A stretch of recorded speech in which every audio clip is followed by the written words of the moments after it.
আর কোনোদিন আমরা যদি চাই এই লাশের চেহারা দেখতে, কোনোদিন কেউ পারবে না। এজন্য আপনাদেরকে বলে যাই, আমাদের দাদা ছিল, আজকে আমাদের দাদা দুনিয়াতে নাই। আমাদের নানা ছিল, আজকে দুনিয়াতে আমার নানা নাই। অনেকের বাবা দুনিয়ার জমিনে ছিল, আজকে আমাদের বাবা অনেকের হারায় গেছে। এজন্য আপনাদেরকে আমি এই জানাজা থেকে একটা মেসেজ দিয়ে যেতে চাই।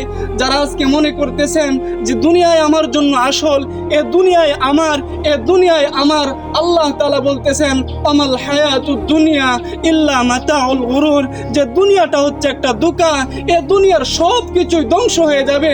আমাল হায়াতুদ দুনিয়া ইল্লা মাতাউল গুরুর, যে দুনিয়াটা ধোঁকা। আজকে তোমার স্ত্রী, সন্তান, আত্মীয় স্বজন এরা সবাই ধোঁকা। এজন্য মুহতারাম হাজরিন, দুনিয়ার মুখ থেকে আজকে আমরা আমাদের চেহারা, আমাদের দিল, আমাদের কলব আজকে আমরা আল্লাহর দিকে ফিরাইয়া দেই। যে জিন্দেগিতে যত গুনাহ করছি, আজকে এই জানাজা থেকে আমরা প্রতিজ্ঞা করতে চাই আর গুনাহ করব না। যেই কবরে আমাকে যেতে হবে, সেই কবরে আমাকে একা থাকতে হবে, আর গুনাহ করব না।